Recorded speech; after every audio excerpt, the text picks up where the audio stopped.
Hello, everybody. Welcome to Builder Buy. We're a little late getting started today. We normally start at 1 o'clock. Right now, it's 5 o'clock. Things have been a little bit rough. As you can see in the background, everybody's undergoing some construction. And I've titled today's Builder Buy video for Hurricane Harvey, Houston. I've got some links I'm going to share with you, some stuff I'm going to put up on screen. It's a one-man band today, so I hope this will help you to understand with some of the homework we've got to talk about. I've heard from some of our people live. And I appreciate that, those of you that have emailed me. Those of you that have not, Milt, Nick Brown, please, more than just an email to tell me about something else. I want to know, are you safe? Are you high and dry? Did you have any damage? Are you guys okay? I've heard from several people. Nick Streeter, he's high and dry. He's at the farm. Heard from Joe Winery. He's behind his levee, but he can't drive out. He can only walk out because the levees around him, as the water goes down, they get refilled and flooded to keep the water from filling in his area. So it's back and forth. So Joe cannot drive out yet. And as for Howard, we were supposed to be working on a computer. That didn't work out. So we're hopefully looking for our next live Builder Buy meeting with our audience. We're looking at probably October. Which would be 10/4. If not October, then it will be the following month, because here's what we've got. We were meeting at Fairhaven, and they remodeled. And they would welcome us back, but I'm not sure the room configuration now will work for us with their current layout. We are still welcome at Chapelwood, and Chapelwood is the best place for us. But right now the Scout Building is, as they call it, their well, that's where they're taking care of everybody. So that is their Hurricane Relief Central. So for us to go back to the Scout Building at Chapelwood, we're looking at the earliest. And I think our projector's okay. I'm hoping our screen's okay. All I got was, when I asked if our equipment was in the way, I got a reply that said, no, your equipment's fine. So fine being it's out of the way, but fine as I don't know if it's okay. So hopefully those two items are in good shape. Now, while this stream is going on, I will let you know, we've had a couple of issues with streaming. They happened at the meeting. It's happened a couple of times at Builder Buy. We've got to change out our streaming solution. And if you'll notice today, we're only streaming at 720. Can't stream at 1080 because I don't have the bandwidth. And the device we're using uses the H.264 codec. The only way we can stream with the bandwidth we've got is to change to a device that streams with the H.265 codec. I'm working on it. But right now I'm going through the food chain for that. So the device we're using is Elgato. I like it, but what we're probably going to do is change out to this device from Elgato, which still requires a computer, but it goes inside the computer instead of working off of a USB port. The deal we're using right now is the HD60. It's been great for like 37 broadcasts, but it started freaking out on us. And so we're going to change out to this device. These are fairly inexpensive compared to what we need to be using. And I'll get into that some more with some of you guys later on. I want to share with you some links. I'm going to give me a minute while I change the switch over. I want to show you some links on Builder Buy that I think may come in handy. And I hope everybody can hear me okay, and I hope the audio is in sync as far as I know it is. I've got several talking points I want to share with you. Not necessarily starting at the top, but in the middle. If anybody's coming into Houston, both airports were closed for a while. I've got a link up on that, talking point number 7. If you need help, there's a couple of links. One, the Reddy Harris site, also the Zello site, which is a Zello PTT push-to-talk, walkie-talkie application. Works for Android apps on Google Play, so it works on your phone, or your smartphone. I don't have a smartphone, I've got a dumb phone.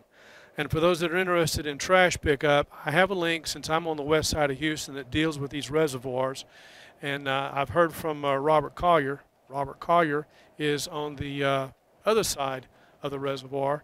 My concern is you know, what's going to happen in the future. Are we going to be able to get in and out? And as Robert has said, he's not real sure himself. Give me just a second, because I've got a graphic up here that I've got tied in that I'll pull that off. Thank you. Okay, so back to what I was talking about. Right now, like I said, I've got a link up here to Ready Trash. Best Trash, because it's right above the Reddy Harris, talking point number 5. They take care of trash in the area where we live at. I've also got a link up to the Louisiana Cajun Navy. They've done wonders for us, and I want to thank everyone that's come in to help. The links I have up as it deals with us here at Builder Buy. I've also got a link up for Harris County, Fort Bend County, I've got some links up from TxDOT, some things up here from the Texas governor, the city of Houston. If somebody has a vehicle that got towed, there's a website to go and find out about that. Also, the Houston TransStar map is great, but if those cameras aren't working, that ain't no good. So they're back up and running now. It's getting better. In fact, we've been able to see some progression as we've gone through this. We ventured out. Our first venture out was to get down to Costco to get food, provisions, and gasoline. Made it down that far. Then we decided we needed to go to town. Did that yesterday. Little strange. Yesterday morning, the outbound of I-10 West was blocked down to one lane. When we came back out, it was opened back up. There is a bladder on I-10 West outbound that's keeping that water back. And as long as that bladder holds, as long as we've lived here, I've never seen it like that. But this is a mess, and we will get through it. If anybody's got a computer that was underwater, if you can get to the hard drive, I'd pull the hard drive and let it sit. It's been underwater. Can it be saved, the data? Maybe. The computer, if you want to try to dry it out, I wouldn't. The most you can hope for is the data off that hard drive. And if you can't pull that drive and put it on the machine yourself, many years ago, a long time ago, we used to take a hard drive, pull the electronics off of that drive, and put the electronics of another drive, exact model, exact same capacity on there to get that drive up and running. I don't know if that still works, but that was something we used to do. So that's a pointer out there if someone needs that kind of information. I'm going to go back to the talking points. I'm going to be jumping around a little bit. If you're interested in the reservoirs, I've got some stuff up on the Barker Reservoir. That's the side we're on. Had some emails, several emails, in fact, from Robert Collier. He decided to leave town while this was all going on. Probably a good idea, but the area he lives, it's a tough situation. Are you going to get flooded from the water, from the rain? Or are you going to get flooded from the overflow? And I'm sure you've heard about the lawsuits that are already starting. So the things that we were getting information from the Army Corps of Engineers, that's all shut down. All we're going to get is press releases, if anything. So it's an unfortunate situation. I think what will probably come of this is those of us that do not have flood insurance, that's going to be a requirement after this. We're not in the 100-year, we're not in the 500-year, but if you want to call this the 1,000-year floodplain, then I guess that's what we are. Now, personally, we're in a high spot. Myself and my neighbor next door, the neighbor across the street, we had water come in the fireplace. So I've got some suggestions on some links. So down here in the talking points, I'll take you back to the website. Down here to talking point 19, 20, and 21, and also 22. If anybody's ever had, let me back up a minute.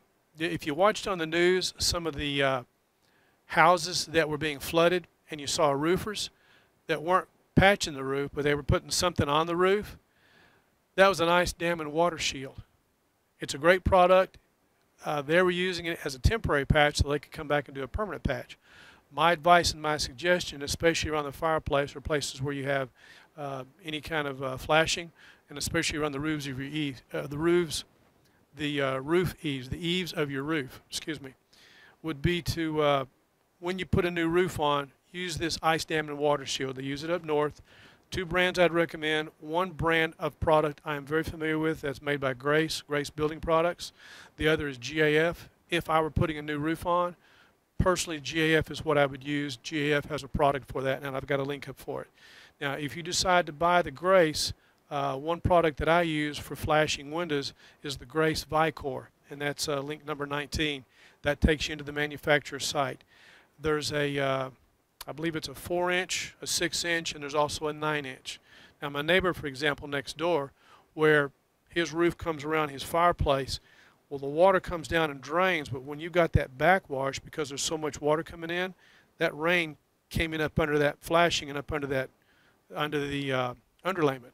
So what I'm suggesting to him, and I'm going to suggest that to anybody else, is that area around, and also where that comes off at the eaves, do not put just regular tarp paper on there. Use an ice dam and water shield over that whole area. It's the same width as a roll of felt. It's expensive, but then look at the kind of stuff we're dealing with now. It's cheap insurance. So I would strongly suggest putting an ice dam and water shield per the flashing around the fireplace where it meets the roof, so it overlaps the metal, and it gives you enough of an overlap so any water that runs back up under there won't run up under and back into the roof. And I think that's where some people are having some leaking. Now, the leaking we had on ours, we have a metal cap, but you've got that screen around where the smoke can get out. Well, that water came in sideways, and it came down our flue. Not much you can do about that. A neighbor across the street, I think they also had a flashing problem. And I talked to somebody else on the phone who was checking on us. I made a comment about our neighbors and told him about this ice dam and water shield. And he said, that's interesting, because he had a house that he was supposed to be seen about for somebody. We've got some friends that, well, let's see, over around where Mason Road and Fry Road come together that are underwater. But the water's coming down, and one of our friends has already been able to get into their house and strip it down to the studs, gutted the place. The other friend, her sister, probably will be able to get in there within the next probably 4 or 5 days. I think she's still got a couple of feet of water. It's just an unfortunate situation. And back to some of the links I've got, I'll show you here. Beyond Houston TransStar and the Vehicle Towing Reporting Management System, some people have lost power. There's been a mandatory evacuation in Houston, and as a result of that mandatory evacuation, CenterPoint has been going around house to house and turning off power. Now, I'll mention this to you. There's two sides of this coin. Do you understand what happens when they turn off the power? They don't come in the house and turn the breaker off. They pull the meter. So once you have your meter pulled, what's it going to take to get it turned back on, and who's going to pay for it? Something to think about. By the same token, anybody who's got water in their house, you think about the outlets. You're probably about 16 inches. If those are underwater, you do not want to be around that. And if you need to turn the power off, do not directly reach up and flip that breaker. Use a stick or something to give you some distance because it's live, and you don't want to get electrocuted. So, you know, one hand, you don't want your power turned off, but on the other hand, you don't want to get electrocuted. So if you're getting your power off, that's a question to ask, who's going to pay for it? Because they're probably going to require a certificate of occupancy. And so that's just a whole other thing I'll throw out there for you to think about. Now, something else to think about on your roof, and I've got down here on one of the links, number 22, Squirrel Guard, and that's Squirrel Guard, G-A-R-D. These guys have a really interesting product. We've talked about it before at Build or Buy. If you have lead jacks, which in my opinion are the best, they don't leak. The rubber jacks over time will leak. The problem with the lead jacks is squirrels will eat them to sharpen their teeth. So the way to overcome that is to get a product like Squirrel Guard, and you put that sleeve over that lead roof jack, and it looks like one of your regular jacks that let your AC breathe. They're worth the money. I've installed them. They will also install them for you, or if you've got a roofer that can do it. And while we're talking about roofers and contractors, be careful who you hire. Anybody that wants money up front, I would strongly advise against that. What you might do is either check with the Better Business Bureau, some of the other sites online that can give you some reviews. From my perspective, if I was going to put in a roof, I've already named I'd use GAF products, because I wouldn't use just felt paper. If you ever notice felt paper, when you put it up, it has a pucker to it. We've been using it since day one, since we've been in this country. What I would probably suggest is using the GAF. There's a fiberglass type paper. In other words, for the first layer, use the ice dam and water shield. But once you get up to that second layer and the rest of the felt paper that goes up, and you also want your ice dam and water shield in all your valleys, I would use this fiberglass paper, and you can go to the GAF link and take a look at it, and use that, because it does not pucker. It gives a smoother looking roof. These products are more expensive. You got to ask for them, because if you don't know about them, the roofer's not going to tell you about it. They're going to use whatever's cheap. Spend a little extra money, get a good roof, something that'll last, and I hope this will help you out and give you some ideas. But the Grace Ice Dam and Water Shield, the Grace Vicor Flashing. Now, if you want to order the Grace Vicor Flashing, for an example, my neighbor was asking about this stuff, and I showed it to him. He went to Home Depot and Lowe's, and they said they don't make it like that. I said, yes, they do, and I can show you a link where the specification's at. So with this link and with that information, long story short, you can order it on Amazon. Amazon is not doing very good with delivering anything right now. Everything on Amazon is ordered within the next 34 to 44 hours and get it in 2 days, which makes no sense at all. And I've seen The mail, they're running. Wow, can't believe it. We even got mail on Monday, which was a holiday. And we got mail on Saturday, which I didn't expect. I've seen UPS running around. I haven't seen them make any deliveries. As far as I'm concerned, they're like 3 sheets to the wind. I've got a package I ordered I'm still waiting on, and I'm not holding my breath. I'm sure it's lost. I'll have to reorder it. But that's another story. And I haven't seen anything of FedEx. I have no idea what's going on with them. But even the package I've got coming from UPS I've been tracking, it hasn't said anything, but it's gone from Mesquite back to Fort Worth, bounced down to Houston a couple times, according to what they're telling. And the last message I had on the 31st of last month was it left Mesquite. No update since then, nothing. So wherever it is, I'll have to reorder. But if you order some of these products, if you go to Lowe's or Home Depot, you're not going to find them in the store. They do have them. Grace Vicor Plus, I have seen it on the shelves, but I haven't looked in the last couple of years. You can order the Grace Vicor from I would suggest probably ordering it from Lowe's online. If you want to go into the store, go to the commercial counter and ask them about it. How they have it listed on their website is rubberized flashing, which that's kind of what it is, but that's not how you spec it. It's Grace Vicor Plus. And the Grace Vicor flashing, it's a little bit thicker. The stuff has a shelf life. You're probably good for about 6 months, but once you put it down, I mean, it's there.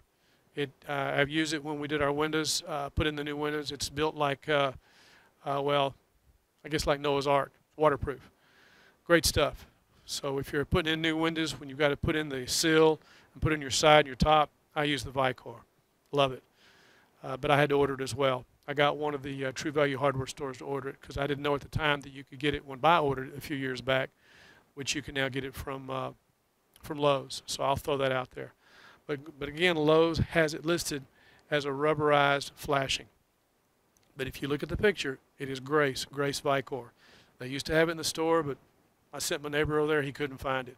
So I'm going to go looking when I get a chance. I just haven't had a chance. Something else I've been dealing with that we're all going to have coming up pretty soon, and I'm going to go back over here to the website.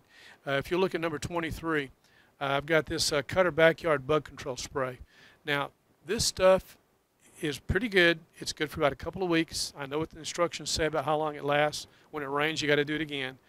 But we're going to have some skeeters around here, and they're going to get big and they're going to get nasty. I've already started spraying, and I've been spraying all summer. But the only way I get rid of my mosquitoes is I get rid of my neighbor's mosquitoes. When I get rid of his mosquitoes, then I don't have mosquitoes. I can generally use a bottle to get pretty good coverage along the driveway. I typically use 2 bottles for my house. So when I use 2 bottles and do everything, I use 2 more bottles and I get my neighbor. Now, there's 3 different ways to buy this product. You can buy it individually, and I'm going to go to this link. I'm going to hold down the control key. I'm going to bring up a picture because I want to show you what it looks like. You can get it at Home Depot and you can get it at Lowe's, and it comes in a bottle. Now, I would zoom in on this, but because of the way this computer is set up, if I do, it might mess something else up. So I'm going to keep it like it is. But this is the product. Cutter Backyard Bug Control Spray. If you buy it by itself, it's about $10. If you buy it in a double pack where you get this spray plus the fogger, it's $10, or it was. And I don't know if any of those packages are still available. They get a limited supply at Home Depot and at Lowe's. Lowe's had I believe Lowe's had the double pack, and I believe Home Depot had the triple pack where you get a bottle of bug control, the fogger you can spray, and then the lotion you can put on your skin. The lotion on the skin is okay. It really dries the skin out, has a nice smell. It's $15. So if you want to buy, again, the individual bottle, this individual bottle is $10. If you buy it in the double pack, it's $10. And if you buy it in the triple pack, it's $15. So if you can find any, good luck. I bought some at Lowe's, bought some at Home Depot. The only trouble I had, if you'll notice, there's 2 places where there's a screw on. One where you screw on the water hose, and 2 where the bottle screws onto the applicator. Either one of those could be malformed, and if they are, it'll pop loose. If the device pops loose from the bottle, that's a bummer because you're going to spill chemicals. If it pops off the water hose, it pops off the water hose, no big deal, you put it back on. I'm telling you this because if you get a good bottle and you got several bottles you're going to use, keep one of those empty bottles. I've been buying this by the case because it was cheaper and faster to get it back when we could get deliveries. And I was buying it by the case before they had it in the stores as soon as it was available on the websites for Home Depot and Lowe's. But now I think those deals are gone, so the last batch I bought in the store at Lowe's, individual bottles, $10 a bottle. But if you can get the package deal, I like bang for the buck. So that's my little tidbit of information. I want to go back over here to Build or Buy right quick for a second. And let's see, I want to see if we're showing our stream or not. Yep, yeah it is. We're up. Okay. Okay, so I told you about Cutter, the backyard bug spray. I told you about Squirrel Guard. These little things are great. Now, I don't know. I'm going to hold down the control key and click enter, and let's see if their website will come up. I don't know if you can even get in there right now if you wanted to. Take a look at the videos. I've used the product, and I knew what I was looking for, but when I went looking for their website, I had a hard time finding it. There's one up on that roof if you'll see where the mouse is at. You can order them. You can install them yourself, have a roofer install it. You may be able to hire them. This is one of the things they do. They are a roofing company. Now, the odd thing about it is their location. They are in attics, and they're right there next to I-10. So because they're right there at Highway 6, they should be out of water right now. And there's a video they've got on YouTube that shows the lead roof jack and what you do to put that on there. I would have shown you a picture of ours, but I didn't see the need to do that. You can take a look at theirs and see what they've got. But these things, they're worth the money. And again, this is Squirrel Guard. If you've got damaged lead roof jacks, and if you've got any leaks and you're having a hard time finding them, remember your lead roof jacks go over whatever vent pipes you've got. So if you've got a vent pipe that goes up through a closet, a bathroom or whatever, up through the attic, check them out. And if your lead jacks are really, really short, then you've got those little rats with furry tails that have been chewing on them. This is the way to fix them. So I'm going to go back over here to Build or Buy. As far as the maps and the FEMA maps, I want to get this up and running, tell you guys what we're doing, what's going on. I've got a link up here now about the plans for the Attic and Barker Reservoir releases. Again, you know, water's coming down. And I've got an article up here on ABC about the class action lawsuit against the U.S. Army Corps of Engineers. It's an unfortunate situation, but that's just the way things are. Some really nice homes have flooded, and I've been out here since 1978. And we've had a couple of floods. Actually, we've had 5 where we had some water. But we had a couple back in 1980 where the water got 2 feet up in the yard. They redid the ditch that we deal with out here. And it hasn't been a problem since. Now, on the street I'm on in Nottingham Country is a low spot to the east of us where a couple of neighbors, one said came halfway up the driveway, another neighbor said it came up to his doorstep. One of these maps, you can look at some of those low areas and it tells you. Of course, everybody's checking their elevation to see where they're at.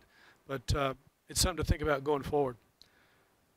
We've had houses burn out here. We've had one neighbor had their sewer back up and they were out for 9 months. So, you know, things happen beyond our control, but it's how we deal with it, and we will deal with it.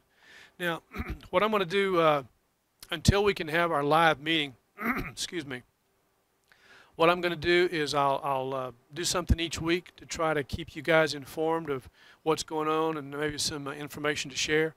This today is a little bit different because we haven't met for a couple of weeks, and it looks like we're not going to meet for at least a month, possibly 2. But as I get information, I'll share with you and let you know what's going on. It's, you know, pun or no pun intended, it's a fluid situation, and things are changing. We were going to be working on Howard's computer to upgrade it, but I had to email him this morning to let him know because I didn't get a chance to get a broadcast message out because I hadn't had contact with Lou Warren until this morning because she's been busy with issues. Everybody, you know, trying to meet doctor's appointments and deadlines, and they've been offline and they're short-staffed. So it's just been a crazy deal. But I hope everybody will stay safe, stay positive, and remember this is Build or Buy. And any of you that have contacted me, I want you to stay in touch. Like, for example, I've heard from Tom Tyner, but we haven't heard from Glenn. I don't know what his situation is. Tom's high and dry. Uh, I'd like to hear from everybody that attends Builder Buy, and even those of you that only see us online. If you've got a question or something you want us to talk about, or a question you want answered, let's hear from you. Right now it's a one-man band, but when we can get the band back together, we're going to. But it's going to be a month or two. So until then, you're stuck with me. So that's pretty much what I wanted to cover with you today.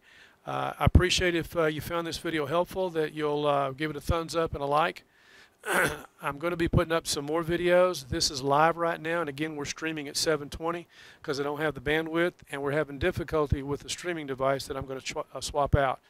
And I'll share with you later what we're looking at to do with that. I'm looking at something that's a higher end product that, well, it'll allow us to use the bandwidth we've got more efficiently, and it'll give us a better stream. Because if you see any of this where the stream looks like it starts and stops, it's our streaming device.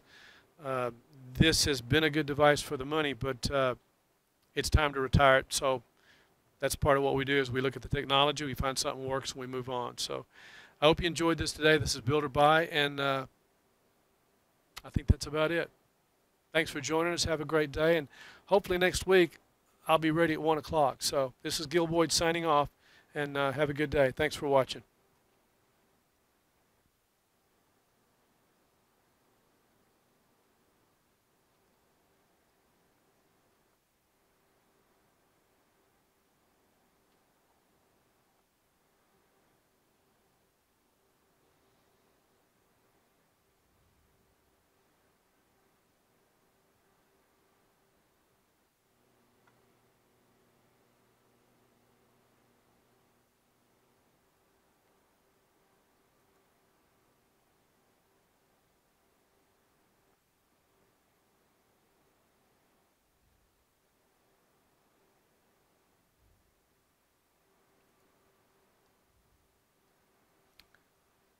We're going to try to do that every Wednesday, 1 to 3.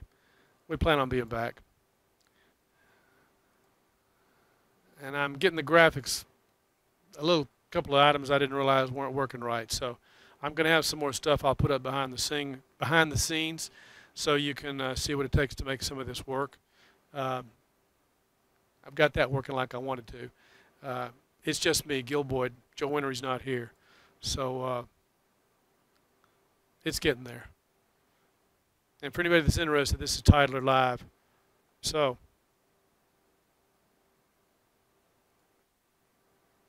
and this is live. So, thanks for joining us. We'll see you next week.